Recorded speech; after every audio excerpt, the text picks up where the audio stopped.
Hello बच्चों, क्या हाल चाल? सब बढ़िया? तो बच्चों स्वागत है आपके प्यारे से चैनल बायोलॉजी अड्डा में। तो बच्चों आज की क्लास में हम लोग डिस्कस करने वाले हैं एक बहुत ही महत्वपूर्ण टॉपिक जो कि है माइटोकॉन्ड्रिया। तो चलिए हम लोग बिना देरी किए क्लास को शुरू करते हैं और बच्चों क्लास को आप लोग ज्यादा से ज्यादा शेयर कर दीजिएगा। देखिए बच्चों, अगर हम बात करते हैं माइटोकॉन्ड्रिया का, तो देखिए माइटोकॉन्ड्रिया कोशिका के अंदर पाए जाने वाली क्या होती है, बहुत ही महत्वपूर्ण संरचना होती है।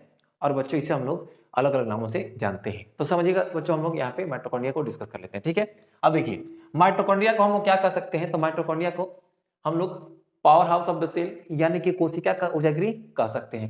फिर दूसरी बात, इसे हम लोग बच्चों फाइला कह सकते हैं, इसे आप एटी मिल कह सकते हैं, सार्कोसोमी कह सकते हैं, इसे आप एनर्जी मिल कह सकते हैं, और इसे आप असेंबली शॉप ऑफ एटीपी कह सकते हैं। और हाँ जी दोस्तों, यहां तक ही नहीं, आप इसे energy chamber, cell furnace, bioplast, storage battery, power chamber और पावर एनर्जी मिल इत्यादि नाम से भी जान सकते हैं। तो बच्चों हमने यहाँ पे आपको माइटोकॉन्ड्रिया के अलग अलग नामों को यहाँ पे हमने बता दिया। ठीक है, यहाँ पे कुछ ऐसे भी नाम होंगे जो ऑथेंटिक होंगे, उनके नाम में यानी कि वो नाम है किसने दिया था, इसको हम लोग डिस्कस करेंगे। ठीक है बच्चों, ओके। अब यहाँ पे देख सकते हैं जैसे कि आपको दिख रहा है ना, माइटोकॉन्ड्रिया। माइटोकॉन्ड्रिया की जो संरचना होती है कुछ इस प्रकार से ही पाई जाती है। यानी कि माइटोकॉन्ड्रिया कोशिका में जो पाया जाता है इस प्रकार से पाया जाता है। हम लोग यहाँ पे देखेंगे बच्चों कि जो माइटोकॉन्ड्रिया है उसका कुछ क्या इतिहास रहा है, उसको हम लोग आज डिस्कस कर लेते हैं। ठीक है, चलिए नाम याद रखिएगा कि माइटोकॉन्ड्रिया को किन किन नामों से जाना जाता है। तो पावर हाउस है, एटीपी मिल है, फाइला है, सार्कोसोम है, bioplast, cell furnace, storage battery इत्यादि तो नाम है ही। ओके, अब यहाँ पर हम बात करते हैं बच्चों इसके हिस्ट्री का, इतिहास का, कि यहाँ पर ये जो माइटोकॉन्ड्रिया है इसका खोज किसने किया, इसको किसने देखा था। ठीक है बच्चों, चलिए अब समझिए। यहाँ पे अगर हम बात करते हैं इसके खोज की ना, यानी कि इसका बच्चों हम लोग हिस्ट्री की बात कर लेते हैं, इतिहास की। तो देखिएगा इसका जो इतिहास रहा है बहुत ही खास है कि इसको सबसे पहले ऑब्जर्व किसने किया था, देखा किसने था बच्चों। तो ध्यान दीजिएगा, इसको देखने वाला सबसे पहले जो वैज्ञानिक है वो है कॉलिकन। यानी कि इसको सबसे पहले देखा था, इसको सबसे पहले किसने देखा था, सबसे पहले देखा था। ओके, किसने देखा था बच्चों, कॉलिकर ने देखा था। और हाँ जी, इन्होंने इसको किस में देखा था, तो बच्चों जो इंसेक्ट्स होते हैं ना उनके मसल सेल में उन्होंने क्या किया था, इसको देखा था। फिर यहाँ पे आगे के बात में हम लोग देखेंगे कि यहाँ पे देखिएगा दो साइंटिस्ट हैं, एक नाम है जिनका अल्टमान नाम है और एक है फ्लेमिंग। यानी कि माइटोकॉन्ड्रिया का जो डिस्कवरी है, माइटोकॉन्ड्रिया का जो खोज है, इसका जो श्रेय है दो वैज्ञानिक को जाता है। एक वैज्ञानिक अल्टमान है और एक है फ्लेमिंग। यानी कि अल्टमान और फ्लेमिंग दोनों ने मिलकर के माइटोकॉन्ड्रिया को डिस्कवर किया था, यानी कि खोजा था। ठीक है बच्चों, अब यहाँ पे खास बात आती है कि अल्टमान ने ये जो माइटोकॉन्ड्रिया उसको क्या कहा था। तो ध्यान दीजिएगा, अल्टमान ने माइटोकॉन्ड्रिया को बायोप्लास्ट कहा था। क्या कहा था बच्चों, बायोप्लास्ट कहा था। किसने कहा, तो अल्टमैन ने। अब यहाँ जो फ्लेमिंग है उन्होंने इसको एक टर्म दिया था, फाइला। क्या बोला था बच्चों, इन्होंने फाइला दिया था। बाद में आगे चल करके एक वैज्ञानिक थे जिनका नाम है सीबेंडा। क्या नाम बच्चों, जिनका नाम है सीबेंडा। इन्होंने ये जो करंट नेम को माइटोकॉन्ड्रिया कहते हैं ना बच्चों, तो ये जो करंट नेम है माइटोकॉन्ड्रिया, इसको दिया था किसने, तो सीबेंडा नामक वैज्ञानिक ने दिया था। ठीक है, चलिए तो यहाँ पे हम आपको बता दिए कि बायोप्लास्ट हो गया, फाइला हो गया, ये माइटोकॉन्ड्रिया हो गया, ये टर्म किसने दिया था। अब एक और बात जानिए, यहाँ पर एक साइंटिस्ट है जिनका नाम था सिकविच। सिकविच एक वैज्ञानिक थे जिन्होंने क्या कहा था बच्चों, कि इसे power house of the cell कहा था। क्या कहा था बच्चों, power house of the cell, यानी कि कोशिका का ऊर्जागृह, कोशिका का ऊर्जागृह। ठीक है बच्चों, उन्होंने इसे कोशिका का ऊर्जागृह कहा था। किसने कहा बच्चों, सिकविच ने। अब एक वैज्ञानिक है जो कि ये भी महत्वपूर्ण है, हुगब्लूम। ध्यान दीजिएगा बच्चों, हुगब्लूम। उन्होंने कहा था कि ये साइट ऑफ सेलुलर रेस्पिरेशन है, यानी कि माइटोकॉन्ड्रिया क्या है, कोशिकीय श्वसन का केंद्र है, कोशिकीय श्वसन का केंद्र है।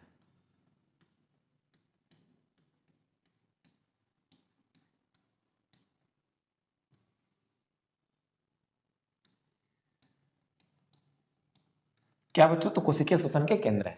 ओके, अब देखिए, अब यहाँ पे है पेडजियस, एक वैज्ञानिक है जिनका नाम है पेडजियस। अब पेडजियस जो है ना, उन्होंने क्या कहा था, ये जो माइटोकॉन्ड्रिया है उसको उन्होंने ये सार्कोसोम कहा था। क्यों कहा था बच्चों, क्योंकि देखिएगा ये क्या होते हैं, एक तो मसल में जो पाए जाते हैं ना माइटोकॉन्ड्रिया, मसल के माइटोकॉन्ड्रिया को हम लोग कहते हैं सार्कोसोम। ठीक है बच्चों, यानी कि मांसपेशियों में जो माइटोकॉन्ड्रिया पाया जाता है उसको हम लोग क्या कहते हैं, सार्कोसोम कहते हैं। और ये सार्कोसोम टर्म है वो देने वाले साइंटिस्ट है जिनका नाम है पेर्जियस। क्या नाम बच्चों, पेर्जियस है। ठीक है, चलिए अब आगे पहुंचते हैं तो एक टर्म आती है निम्फिया, टर्म नहीं एक्चुअली यहाँ पे एक और डिस्कवरी आती है जो कि है एफ मेविस। क्या, एफ मेविस। तो देखिएगा यहाँ पे जो एफ मेविस वैज्ञानिक है ना, इन्होंने डिस्कवर किया था माइटोकॉन्ड्रिया को। क्या डिस्कवर किया बच्चों, इन्होंने माइटोकॉन्ड्रिया को डिस्कवर किया था। और किसमें डिस्कवर किया था, तो ध्यान दीजिएगा, इन्होंने माइटोकॉन्ड्रिया को डिस्कवर किया था निम्फिया पादप में। निम्फिया क्या है, तो एक पादप है। क्या बच्चों, एक पादप है यानी कि प्लांट है। ठीक है, तो यहाँ पे एफ मेविस ने माइटोकॉन्ड्रिया को निम्फिया पादप में डिस्कवर किया था। ठीक है, चलिए अब यहाँ पर हम खास बात कर लें। तो बच्चों हमने यहाँ पे देखा कि इसका कुछ क्या इतिहास रहा है। अब यहाँ पे देखिए, अब माइटोकॉन्ड्रिया का अगर हम जीवन काल की बात करेंगे बच्चों की, माइटोकॉन्ड्रिया क्या होता है, कितने दिन तक जीवित रहता है, यानी उसका जीवन काल कितने दिन का होता है। तो बच्चों ध्यान दीजिए, जो माइटोकॉन्ड्रिया होता है उसका जो लाइफ स्पेन होता है, यानी कि ये जो जीवन काल होता है वो 5 से 10 दिन का होता है।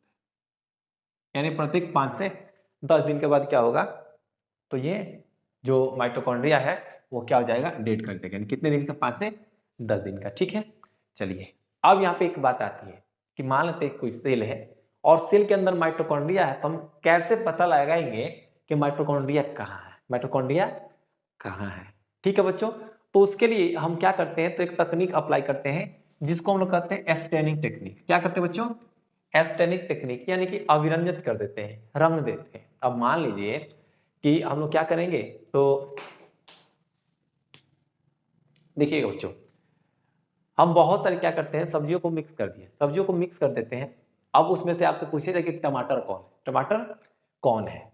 अब यहाँ पर हम देखेंगे उसका रंग, क्या देखेंगे बच्चों, उसका रंग देखेंगे। अब उस सब्जियों में से हम लोग देखेंगे तो उसमें देखेगा आपको लाल लाल टमाटर, तो आज हम टमाटर को निकाल लेंगे आसानी से। ठीक उसी प्रकार जो सेल है उसमें तो बहुत सारे कोशिकांग हैं, अब पहचानना तो मुश्किल हो जाएगा। तो बच्चों ध्यान दीजिएगा कि इसको हम लोग करेंगे एक्सटेनिंग करेंगे, अविरंजित करेंगे, यानी कि कलर कर देंगे। और कलर करके आसानी से हम पहचान लेंगे कि माइटोकॉन्ड्रिया कहाँ है। तो बच्चों देखिएगा, वो जो कलर है यानी कि ये जो डाई है जिसके द्वारा हम माइटोकॉन्ड्रिया को रंगने वाले हैं उसका नाम है जेनस ग्रीन। यानी कि माइटोकॉन्ड्रिया को हम जेनस ग्रीन के द्वारा अभिरंजित कर सकते हैं, यानी कि उसको हम लोग रंग सकते हैं और आसानी से हम लोग क्या कर सकते हैं, तो जान सकते हैं कि माइटोकॉन्ड्रिया कहाँ है। ओके बच्चों, एक और सबसे महत्वपूर्ण बात आपको हम बताते हैं, ठीक है, कि माइटोकॉन्ड्रिया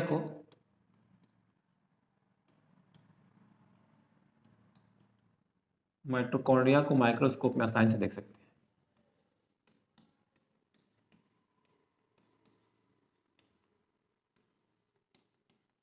माइक्रोस्कोप में आसानी से देखा जा सकता है।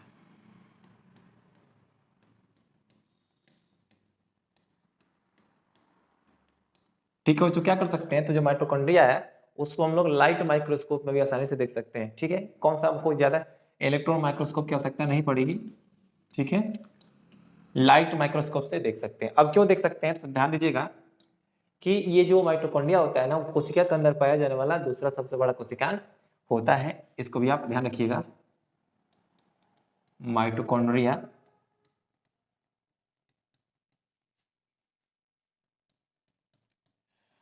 सेल के अंदर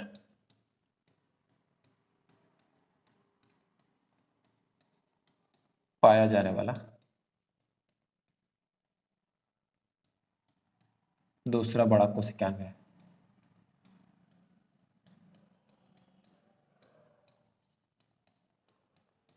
ठीक है जी, आप इससे नोट डाउन कर लीजिएगा कि माइटोकॉन्ड्रिया सेल के अंदर पाया जाने वाला दूसरा सबसे बड़ा कोशिकांग है। ठीक है बच्चों, आप इसे स्क्रीनशॉट ले सकते हैं। अब हम आगे बढ़ते हैं। ठीक है, चलिए, आई होप कि यहाँ तक का जो कंसेप्ट है बच्चों उसमें आपको एक भी प्रकार से एक भी पॉइंट में दिक्कत नहीं होगी, क्योंकि यहाँ पर कंसेप्ट एकदम पूरे आसान से हम लोग आराम से समझ रहे हैं।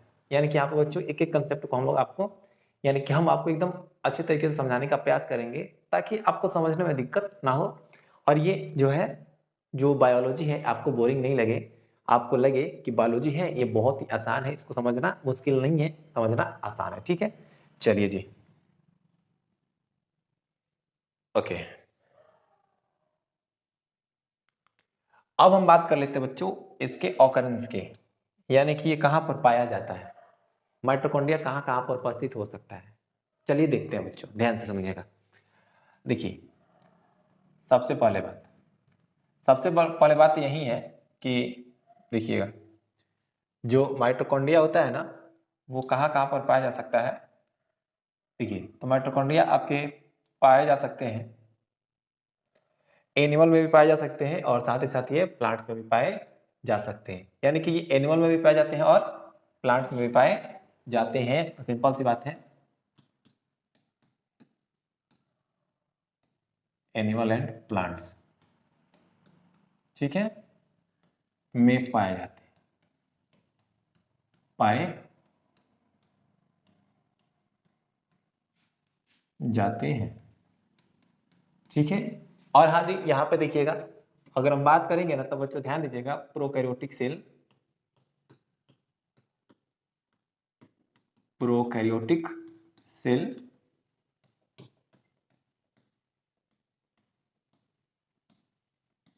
ह्यूमन आरबीसी, ये जो दोनों है ना, इसमें क्या होता है, ये एब्सेंट होता है।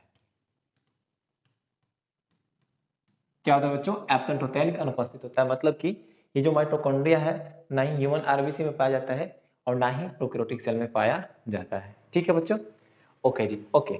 अब यहाँ पर एक बात आती है, बात यही आती है कि मान लेते हैं कि जो कोशिकाएं हैं उसके अंदर, कोशिकाएं हैं उसके अंदर माइटोकॉन्ड्रिया की संख्या कितनी होगी, माइटोकॉन्ड्रिया की संख्या कितनी होगी। तो ध्यान दीजिएगा कि यहाँ पर जो माइटोकॉन्ड्रिया है ना, इसकी जो संख्या होती है वो कोशिकाओं की एक्टिविटी पर डिपेंड करता है। ठीक है, ऐसे तो इसकी जो संख्या होती है वो 500 से लेकर के 1600 हो सकती है, लेकिन आप एक पॉइंट ध्यान रखिएगा कि इसकी संख्या कोशिका की एक्टिविटी पर कार्य करता, मतलब कि निर्भर करता है।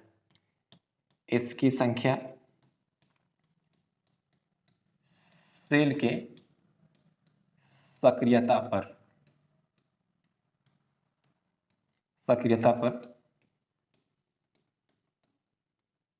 निर्भर करता है।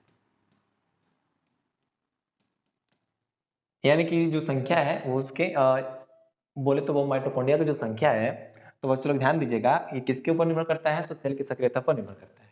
यानी कि देखिएगा, जिस ऑर्गन के जो कोशिका होंगे अधिक सक्रिय होंगे, वहां पर क्या होगा, तो ये माइटोकॉन्ड्रिया क्या होंगे, तो अधिक संख्या में पाए जाते हैं। ठीक है, एक और बात जान लीजिए, अगर हम एनिमल और प्लांट की तुलना करेंगे तो एनिमल में जो माइटोकॉन्ड्रिया होता है इसकी संख्या अधिक होती है, जबकि प्लांट में माइटोकॉन्ड्रिया की संख्या कम होती है। ठीक है, तो इस पॉइंट को भी लिखा जाए।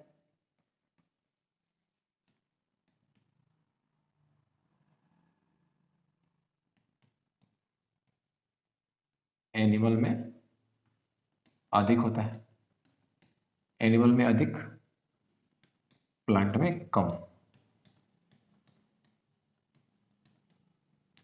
यानी कि एनिमल में माइटोकॉन्ड्रिया की संख्या क्या होती है, अधिक होती है। क्या होती है बच्चों, अधिक होती है, और प्लांट में कम होती है।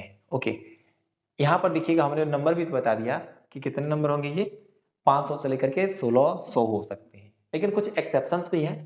देखिए, बायोलॉजी क्या है, तो इसको हम लोग एक्सेप्शन का विज्ञान करते हैं, यानी कि साइंस ऑफ एक्सेप्शन। तो बायोलॉजी में बहुत सारे अपवाद होते हैं, एक्सेप्शंस होते हैं, उनको हम लोग देखेंगे। तो बच्चों देखिएगा, यहाँ पर ये जो अपवाद है उसको हमको ध्यान में देना है। ठीक है, ध्यान रखिएगा। अब यहीं पे ये अपवाद यही है बच्चों कि एक है माइक्रो एस्टरियास, एक जीव का नाम है माइक्रो एस्टरियास। जैसा कि आपको पता है कि जो नंबर ऑफ माइटोकॉन्ड्रिया होते हैं वो 500 से लेकर के 1600 तक होती है, लेकिन यहाँ पे क्या है, अपवाद है, जो माइक्रो एस्टरियास है, माइक्रो एस्टरियास है, इसमें अगर हम बात करेंगे बच्चों कि कितने माइटोकॉन्ड्रिया पाए जाते हैं, तो ध्यान दीजिएगा, इसमें जो माइटोकॉन्ड्रिया पाए जाते हैं वो पाए जाते हैं केवल और केवल एक, यानी कि इसमें एक माइटोकॉन्ड्रिया पाया जाता है। ठीक उसी प्रकार एक नाम है जिसका नाम है क्लोरेला फस्का, क्लोरेला फस्का, उसमें भी एक ही माइटोकॉन्ड्रिया पाया जाता है। तीसरा एग्जांपल बात करते हैं ट्रिपेनोसोमा गैम्बियंस।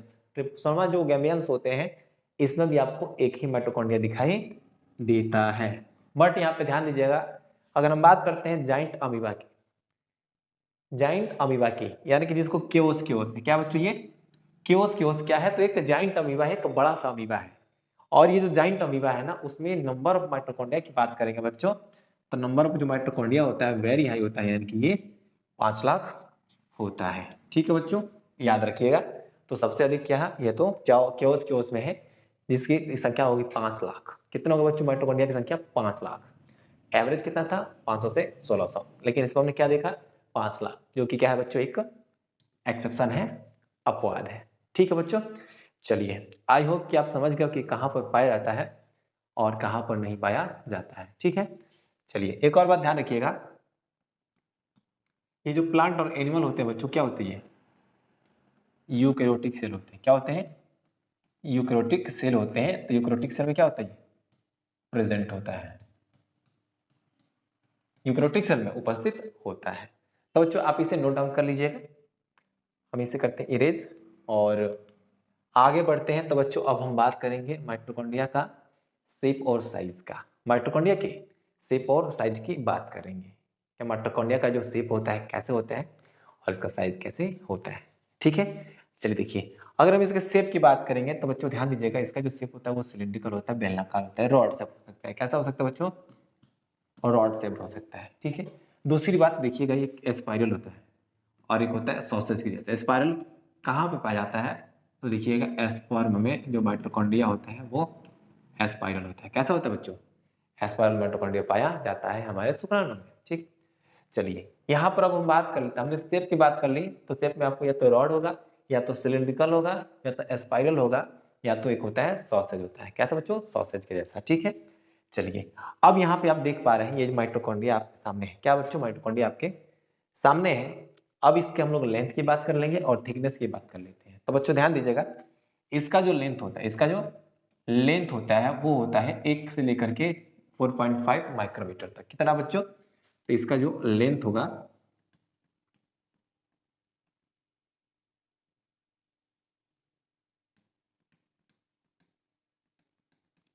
इसका जो लेंथ होगा वो हो जाएगा 1 से लेकर के 4.1 माइक्रोमीटर। ठीक है बच्चों, ओके।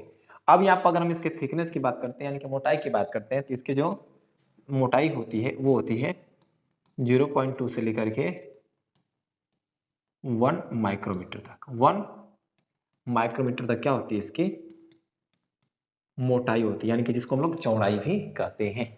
तो आपने देखा है इसकी लंबाई कितनी है और इसकी चौड़ाई कितनी है। और साथ साथ बच्चों हमने ये भी देखा है कि ये किस आकृति वाला होता है। तो हमने देखा ये सिलेंड्रिकल हो सकता है, या रॉड शेप हो सकता है, या तो स्पाइरल हो सकता है, या तो बच्चों ये कैसे हो सकता है? तो सॉसेज की आकृति का हो सकता है। ठीक है, चलिए हम आगे बढ़ते हैं और आगे के कंसेप्ट को ध्यान में रखते हुए आगे बढ़ेंगे। चलिए आगे है केमिकल कॉम्पोजिशन, यानी कि अगर हम बात करते हैं कि माइटोकॉन्ड्रिया का केमिकल कॉम्पोजिशन क्या है, यानी माइटोकॉन्ड्रिया के अंदर कौन कौन से केमिकल्स पाए जाते हैं, तो बच्चों ये बहुत जरूरी है। तो देखिएगा, अगर माइटोकॉन्ड्रिया का हम लोग केमिकल कॉम्पोजिशन की बात करें, किसकी बात करें बच्चों? इसके हम लोग केमिकल कॉम्पोजिशन की बात करें, तो इसका हम लोग केमिकल कॉम्पोजिशन की बात करेंगे तो बहुत ही आसान है। इसका जो केमिकल कॉम्पोजिशन है उसके बारे में जानिए आप, कि अगर हम इसमें के प्रोटीन की बात कर लें, किसकी बात कर लें बच्चों? प्रोटीन की बात करें तो माइटोकॉन्ड्रिया में जो प्रोटीन होता है वो लगभग होता है 60 से 70% इसमें प्रोटीन पाया जाता है। माइटोकॉन्ड्रिया में 60 से 70% प्रोटीन पाया जाता है। फिर यहाँ पर अगर लिपिड्स की बात करेंगे तो लिपिड्स भी 35 से 25 से लेकर 35% लिपिड होता है। आरएनए 5 से 7% आरएनए होता है। और अगर डीएनए की बात करेंगे तो ये स्मॉल क्वांटिटी, यानी कि थोड़ी सी संख्या में पाई जाती है, यानी कि थोड़ी सी पाई जाती है। ओके, अब देखिएगा जो मिनरल्स है, इसमें मिनरल्स में मैग्नीज होता है, कैल्शियम और ये फॉस्फेट इत्यादि पाए जाते हैं। तो बच्चों हमने यहाँ पे देख लिया कि जो माइटोकॉन्ड्रिया है इसका केमिकल कंपोजिशन क्या होता है। ठीक है, चलिए जी अब हम आगे बात करेंगे। तो अब यहाँ पे हम लोग डिस्कस करेंगे इसके संरचना को। किसकी संरचना को बच्चों? तो माइटोकॉन्ड्रिया के संरचना को डिस्कस करेंगे। ठीक है, तो सबसे पहले हम आपको बता दें बच्चों, देखिएगा ये क्या है, तो आपको दिख रहा है मेम्ब्रेन, यानी कि डबल मेम्ब्रेन के द्वारा घिरा होता है। ठीक है बच्चों, क्या होता है? ये डबल मेम्ब्रेन के द्वारा घिरा होता है। डबल मेम्ब्रेन पाया जाता है। ठीक है, कितने मेम्ब्रेन? Double membrane. अब देखिएगा जो डबल मेम्ब्रेन होता है ना उसको हम लोग नामकरण कर सकते हैं। तो देखिएगा ये है, ठीक है, और एक ये है। तो जो बाहर वाला है उसको हम लोग बोलेंगे आउटर मेम्ब्रेन, और जो अंदर वाला है इसको हम लोग बोलेंगे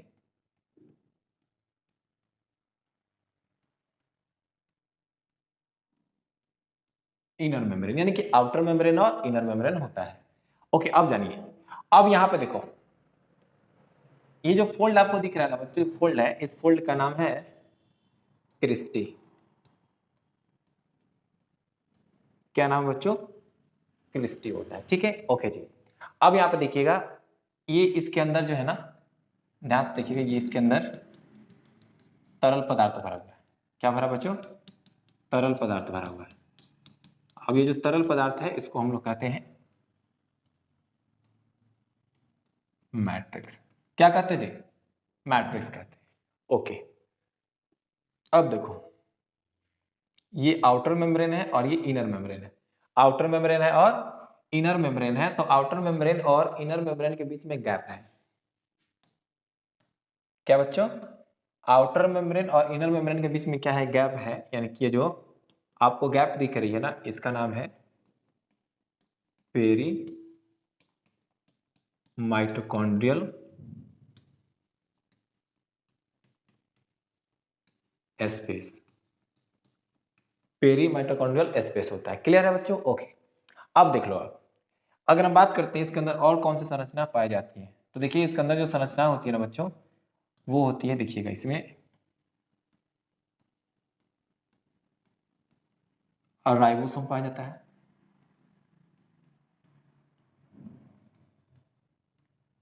और आपको बता दें इसमें कौन सा राइबोसोम? 70 राइबोसोम पाया जाता है, ठीक है।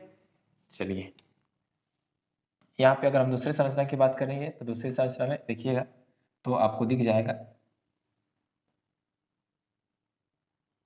डीएनए। क्या होता है बच्चों? इसके अंदर डीएनए पाया जाता है और इसी से हम लोग क्या कहते हैं?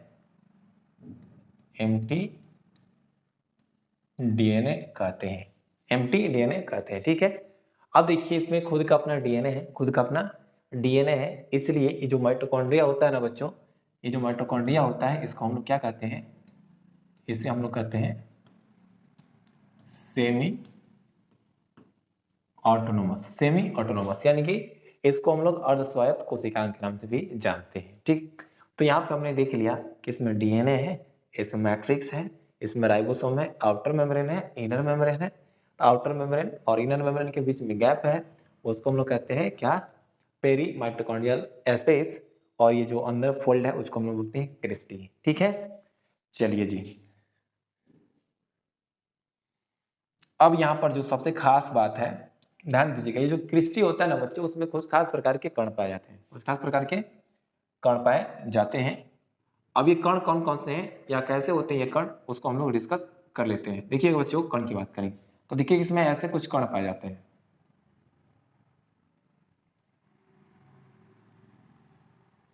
आपने टेनिस रॉकेट देखा ना बच्चों, तो टेनिस रॉकेट की तरह ही यहाँ पे कुछ संरचनाएं यानी कुछ कण पाए जाते हैं, ठीक है। अब ये जो कण होते हैं इनका एक नाम है और ये है ऑक्सीसोम, ठीक है बच्चों। क्या है वो? ऑक्सीसोम है, ठीक है। तो यहां पर आप देख पा रहे हैं ये कंप्लीट एक माइटोकॉन्ड्रिया की क्या है, तो संरचना है कि माइटोकॉन्ड्रिया में आपको कौन कौन सी संरचनाएं देखने को मिल रही है। तो मैट्रिक्स है, दोहरी झिल्ली होता है, इसमें खुद का अपना डीएनए है। और बच्चों समझिए, अब देखिए डीएनए कैसा है, तो आप देख पा रहे हैं कि डीएनए सर्कुलर है। क्या है जी? सर्कुलर डीएनए है। सर्कुलर कहने का मतलब क्या होता है? गोलाकार है, गोलाकार डीएनए है या वृत्ताकार है, ठीक है। ओके, अब ध्यान दो, इसमें आपको देख पा रहे हैं डबल स्टैंडर्ड है। कैसे आता है बच्चों? ये होता है डबल स्टैंडर्ड, यानी कि इसमें दो रज्जु पाए जाते हैं।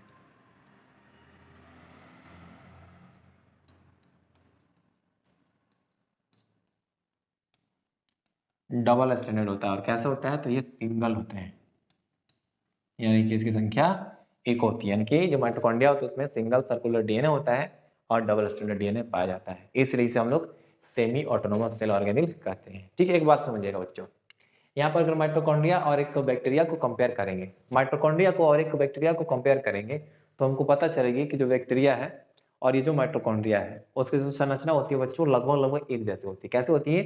एक समान होती है। मतलब कि उसमें भी आपको 70s राइबोसोम मिल रहा है, इसमें भी 70s राइबोसोम मिल रहा है। ठीक है, हाँ जी, उसमें भी न्यूक्लिड है जिसके अंदर डीएनए है, इसमें भी डीएनए पाया जाता है। ठीक है, चलिए अब यहाँ पे कुछ एक और पॉइंट्स हैं, उसको आप लोग ध्यान दीजिएगा कि इसमें तो क्या होता है, खुद का अपना डीएनए होता है, राइबोसोम होता है। एक बात समझिए, ये क्या है?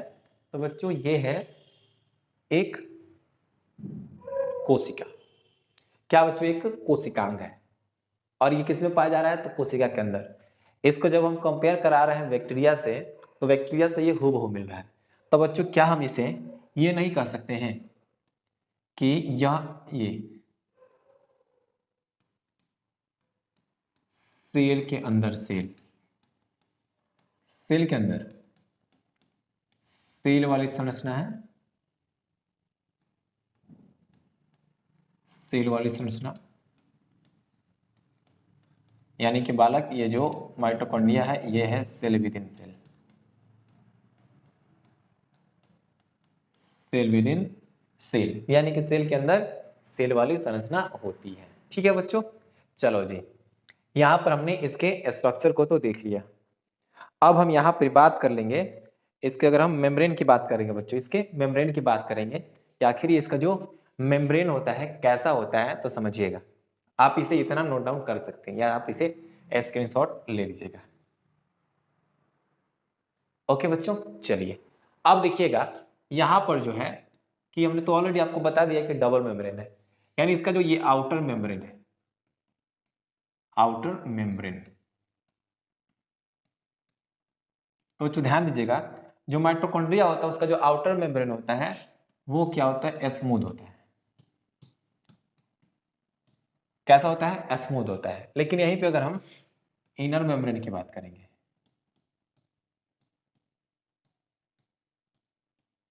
इनर मेम्ब्रेन यानी कि आंतरिक झिल्ली की अगर बात कहेंगे ना बच्चों, तो जो इसके जो आंतरिक झिल्ली होती है क्या होती है? तो फोल्डेड होती है, फोल्डेड होती है। कैसे होते हैं? फोल्ड पाए जाते हैं। और यही जो फोल्ड पाया जाता है ना बच्चों, इसी को हम लोग क्या कहते हैं?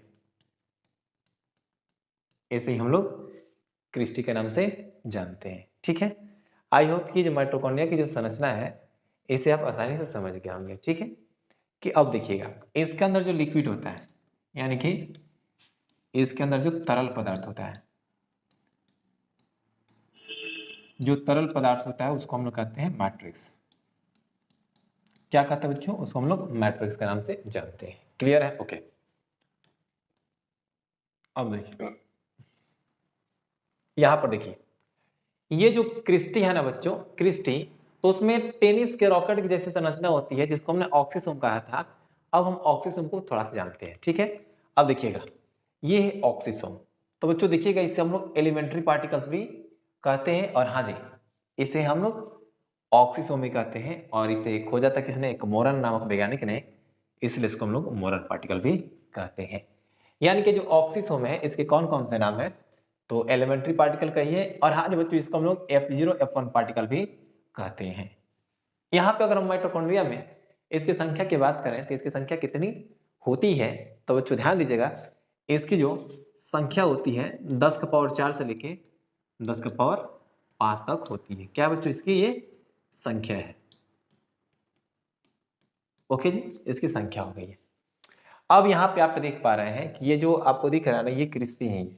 और ये क्रिस्टी में क्या है? तो देखिएगा ये क्रिस्टी में पूरी तरह क्या है? तो ये ऐसे धसी हुई है। और ये कैसी है संरचना? तो ध्यान रखिएगा जो एलिमेंट्री पार्टिकल यानी ये ऑक्सीसोम्स हैं, ये टेनिस रॉकेट लाइक स्ट्रक्चर्स होती हैं। तो ऑक्सीसोम क्या है? तो ये टेनिस रॉकेट लाइक स्ट्रक्चर्स होती हैं। और क्या होती है बच्चों? इनकी जो संख्या होती है वो 10 का पावर 4 से लेकर के 10 का पावर 5 होती है। और एक बात बता दें आपको, यही जो ऑक्सीसोम्स हैं क्या होते हैं? ये एटीपी का निर्माण करते हैं। ठीक है, चलो जी यहाँ पे हम लोग थोड़ा सा एलिमेंट्री पार्टिकल जो है उसके साइज इत्यादि को देख लेते हैं। ओके जी, अब देखिएगा ये जो ऑक्सीसोम है ना बच्चों, या जिसको हम लोग एलिमेंट्री पार्टिकल कह रहे हैं उसमें आपको 3 हिस्से दिखाई देंगे। कितने हिस्से बच्चों? 3 हिस्से दिखाई देंगे।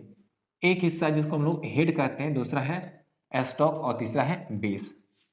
एक हेड है, दूसरा स्टॉक है और तीसरा क्या है बच्चों? बेस है। ओके, चलिए अब थोड़ा सा देखिए यहाँ पर क्या है, देखिएगा ये इसका हेड है, स्टॉक है और ये बेस है। हेड, स्टॉक और बेस, यानी कि ये जो एलिमेंट्री पार्टिकल है उसमें कितने संरचनाएं हैं बच्चों? उसमें जो संरचनाएं हैं या हिस्से हैं वो 3 है। कितने हिस्से हैं?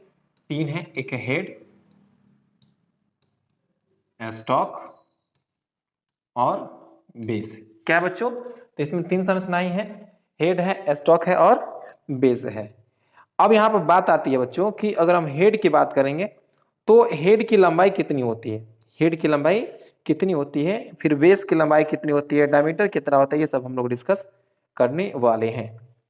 ओके बच्चों, अब देखिएगा, ध्यान से समझिए। अब जो यहाँ पे ये बेस है बच्चों, देखिएगा जो बेस है और हेड है और फिर बीच में स्टॉक है, तो बेस को हम लोग F0 कहते हैं। क्या कहते हैं बच्चों? इसको हम लोग F0 कहते हैं और इसका हेड उसको हम लोग F1 कहते हैं।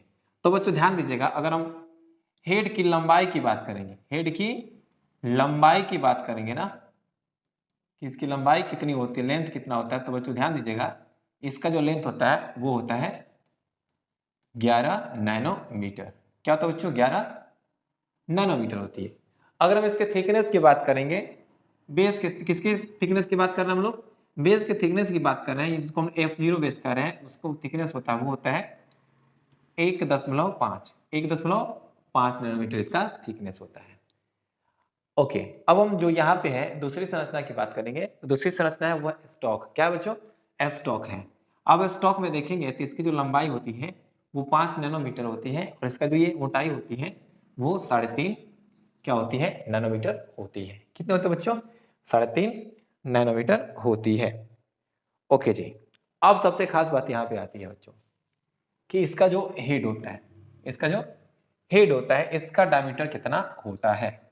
इसका जो डायमीटर कितना होता है बच्चों, तो ध्यान दीजिएगा, इसका जो डायमीटर होता है वो 8.5 नैनोमीटर होता है। कितना होता है ये? 8.5 नैनोमीटर होता है। और हाँ जी बच्चों, यहाँ पे एक सिस्टम चलती है जिसको हम लोग कहते हैं ETS, इलेक्ट्रॉन ट्रांसपोर्ट सिस्टम, यानी कि इलेक्ट्रॉन अभिगमन तंत्र। और बच्चों ये क्या कहते हैं? एलिमेंट्री पार्टिकल्स हैं, ये क्या करते हैं? तो ये एटीपी सिंथेसिस एंजाइम की मदद से क्या करते हैं? तो एटीपी का निर्माण करते हैं। क्या करते हैं बच्चों? एटीपी का निर्माण करते हैं। कौन? ये एटीपी का निर्माण करते हैं। तो हमने देखा बच्चों की एलिमेंट्री पार्टिकल्स हैं, इनको हम लोग F0 F1 ऑक्सीसोम मोरन पार्टिकल्स कहते हैं। इनकी जो संख्या होती है माइटोकॉन्ड्रिया में वो 10⁴ से लेकर के 10⁵ होती है। और हाँ जी बच्चों, ये जो क्या है ऑक्सीसोम्स हैं वो कहाँ पर पाए जाते हैं? तो देखिएगा, अगर हम इनकी उपस्थिति की बात करेंगे ना, तो इनकी जो उपस्थिति होती है वो क्रिस्टी में होती है। क्या होती है बच्चों? क्रिस्टी में होती है। एक और बात समझिए, यहाँ पर 2 ऑक्सीसोम है, मान लेते हैं ये एक है, ठीक है, यह एक है और ये दोनों के बीच की दूरी है। तो बच्चों 2 ऑक्सीसोम के बीच का जो दूरी होता है वो होता है 100 एंगस्ट्रॉम। ठीक है, ओके। अब सुनो, अब जो क्रिस्टी है, क्या बच्चों? क्रिस्टी है। अब क्रिस्टी के अंदर ये जो स्पेस है, या आप मान लेते हैं ये माइटोकॉन्ड्रिया है और माइटोकॉन्ड्रिया का जो इनर मेम्ब्रेन है उसमें ऐसे है, यानी यहाँ पर जो बीच में स्पेस बच रहा है ना बच्चों, तो इस स्पेस को हम एक नाम देते हैं जिसका नाम है intra crystal space. Intra crystal space, क्या कहेंगे बच्चों? इंट्रा क्रिस्टल स्पेस, यानी कि जो क्रिस्टी होती है उसके बीच में जो कैविटी बनती है उसको हम लोग इंट्रा क्रिस्टल स्पेस कहते हैं। और हाँ जी बच्चों, ये जो क्रिस्टी है उसमें रेस्पिरेटरी चैन का निर्माण होता है। किसका निर्माण होता है बच्चों? रेस्पिरेटरी चैन का निर्माण होता है। और हाँ ध्यान दीजिएगा कि जो ये क्रिस्टी है ना उसको क्रिस्टा भी कहते हैं। और हाँ देख लो, ठीक है, तो हमने यहाँ पे पूरी तरह कंप्लीट देख लिया कि ये एलिमेंट्री पार्टिकल्स होते क्या है, इनकी संरचना कैसी होती है, इसमें कौन कौन से हिस्से होते हैं, तो बच्चों इसमें हिस्सों में होता है F0, एक होता है स्टॉक, एक होता है F1, यानी कि बेस होता है, फिर स्टॉक होता है, फिर इसका हेड होता है, और हेड में ETS यानी कि इलेक्ट्रॉन ट्रांसपोर्ट सिस्टम चलता है। ठीक है बच्चों, जिसके फलस्वरूप क्या होती है, एटीपी का फॉर्मेशन होती है। चलिए जी, तो हमने एलिमेंट्री पार्टिकल यानी कि ऑक्सीजन के बारे में डिस्कस किया। चलिए बच्चों, अब हम लास्ट पहुंचते हैं, लास्ट अंतिम माइटोकॉन्ड्रिया। तो बच्चों ध्यान दीजिएगा, माइटोकॉन्ड्रिया जो है ना, तो माइटोकॉन्ड्रिया के कुछ कार्य हैं, इसको जानना बेहद जरूरी है। तो अगर माइटोकॉन्ड्रिया के कार्य की बात करेंगे ना, तो ध्यान दीजिएगा कि जो माइटोकॉन्ड्रिया होता है, इसका जो मुख्य कार्य है वो है एटीपी का निर्माण। एटीपी का निर्माण, माइटोकॉन्ड्रिया क्या करता है, एटीपी का निर्माण करता है। दूसरा है कि जो वसा होता है, फैट होता है ना, उसका ये ऑक्सीडेशन में भाग लेता है। ठीक है बच्चों, और जो सबसे महत्वपूर्ण तीसरी बात है वो है एस्टेरॉइड, यानी कि विभिन्न प्रकार के एस्टेरॉइड्स होते हैं ना, वो माइटोकॉन्ड्रिया के द्वारा ही निर्मित होते हैं। ठीक है, चलिए जी, ओके। अब देखिए एचबी का जो हीम होता है, यानी कि एचबी का जो आयरन वाला हिस्सा होता है, एचबी बोले तो बच्चों, एचबी बोले तो हीमोग्लोबिन, हीमोग्लोबिन, यानी हीमोग्लोबिन का जो हीम वाला हिस्सा है, आयरन वाला हिस्सा है, इसी का निर्माण कौन करता है, तो इसका निर्माण माइटोकॉन्ड्रिया के द्वारा ही होता है। तो बच्चों उम्मीद करते हैं माइटोकॉन्ड्रिया के बारे में आप एक एक बात जान चुके होंगे, और आपको अगर फिर भी किसी प्रकार का अगर डाउट है तो कमेंट बॉक्स में कमेंट जरूर कीजिएगा, हम आपके डाउट को क्लियर करने का प्रयास करते हैं। तो बच्चों ऐसे ही पढ़ते रहिए। All the very best, best of luck.